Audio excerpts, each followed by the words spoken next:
अब हल हम लोग करेंगे द्विघात समीकरण प्रश्नावली 3B का क्वेश्चन नंबर है 12 में है सिद्ध करें कि x² माइनस 3x प्लस 2 घन होगा यदि x ग्रेटर देन 2 या x लेस देन 1। इसको सिद्ध करना है। ये क्वेश्चन नंबर है 12। क्वेश्चन है 12 सिद्ध करना है। क्वेश्चन है x² माइनस 3x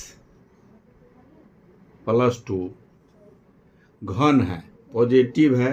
घन का मतलब हो गया पॉजिटिव है यदि x ग्रेटर देन 2 या x लेस देन 1। कंडीशन है। इसी स्थिति में घन होगा, पॉजिटिव होगा। इसको सिद्ध करना है।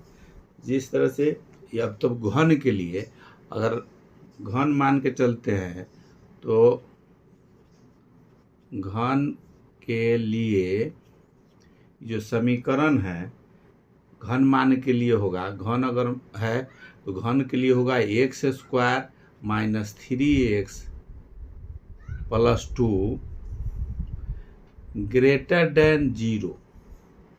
जैसे घन तभी होगा कि 0 से ही बड़ा होगा। ये जो समीकरण है 0 से बड़ा होगा। घन अगर मान रहे हैं कि घन है तो 0 से ही बड़ा होगा, 0 छोटा होगा या बराबर होगा। उस स्थिति में ये घन होगा।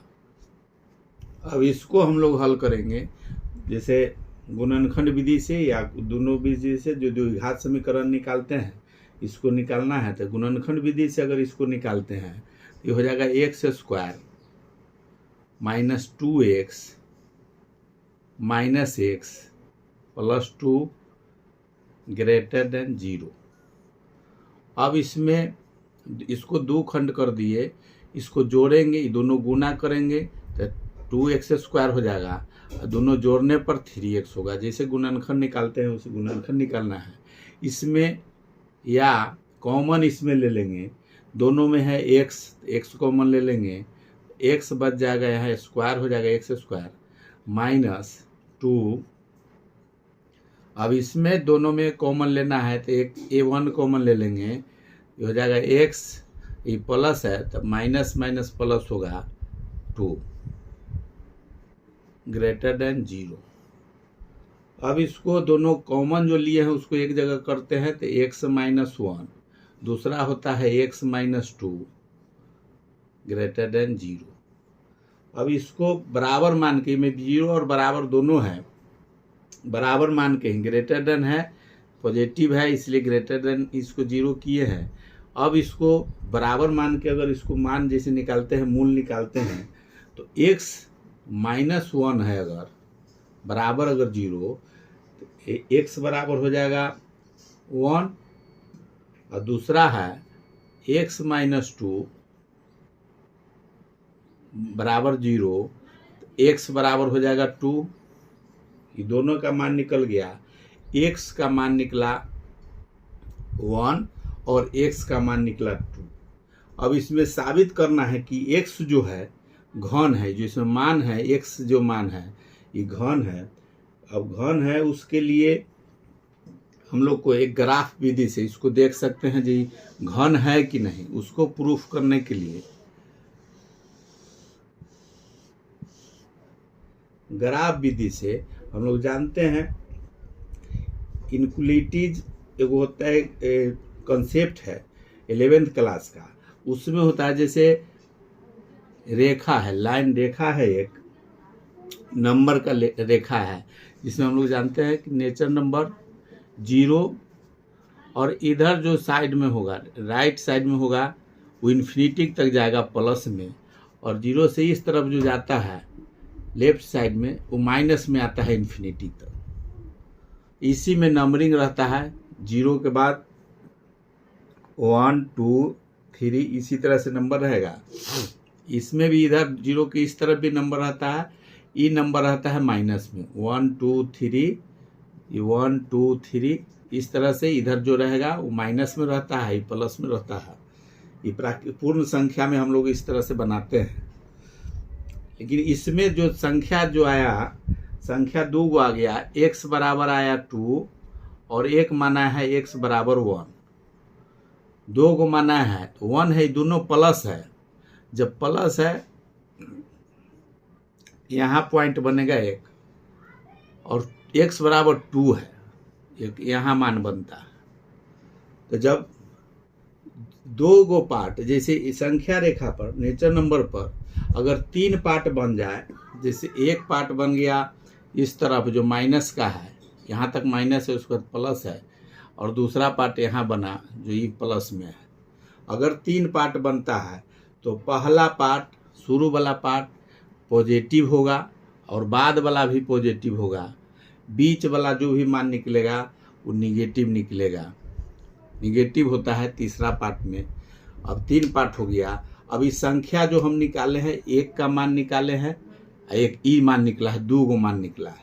अभी पॉजिटिव है कि नहीं इसको प्रूफ करने के लिए इसमें जो भी नंबर अगर हम डालते हैं, इस साइड में जो भी नंबर, 2 गो नंबर निकला, 2 गो नंबर निकला जो संख्या रेखा के हिसाब से 1 और 2 है। अब इसमें इधर बढ़ते क्रम में है, ये बढ़ते क्रम में है, ये घटते क्रम में, इधर जो माइनस में जाएगा तो घटते जाएगा। तो इस संख्या रेखा के हिसाब से x का जो मान है, x का मान लिख सकते हैं x लेस देन या चिन्ह ही दे देंगे लेस देन 1। कहने का मतलब जो 1 जो है, संख्या x का मान छोटा से छोटा है, 1 बड़ा है, उसे इधर ही मान होगा। लेस देन का मतलब कि 1 इधर ही मान होगा। दूसरा जो मान है x का एक मान और आया है, तो x का है ग्रेटर देन, इससे बढ़ेगा, 2 कम से कम छोटा है, इसे ग्रेटर देन 2। कहने का मतलब कि x बड़ा है और कम से कम 2 है, 2 से बड़ा हो सकता है, 2 से छोटा नहीं होगा। तो x का ग्रेटर देन हो गया 2 और x का लेस देन, ज़्यादा से ज़्यादा जो होगा 1 होगा। तो इस स्थिति में 3 पार्ट बन रहा है, 3 पार्ट बना, तो प्रूफ करता है। इधर जो संख्या रेखा हुआ इसको हम लिख सकते हैं x ग्रेटर देन 2 और इधर का हो गया x लेस देन 1। यही प्रूफ करना था। क्वेश्चन में दिया हुआ है, यहाँ क्वेश्चन में शुरू में ही दिया हुआ है कि x ग्रेटर देन 2 या x लेस देन 1। इस स्थिति में इसको हम लोग प्रूफ भी कर सकते हैं।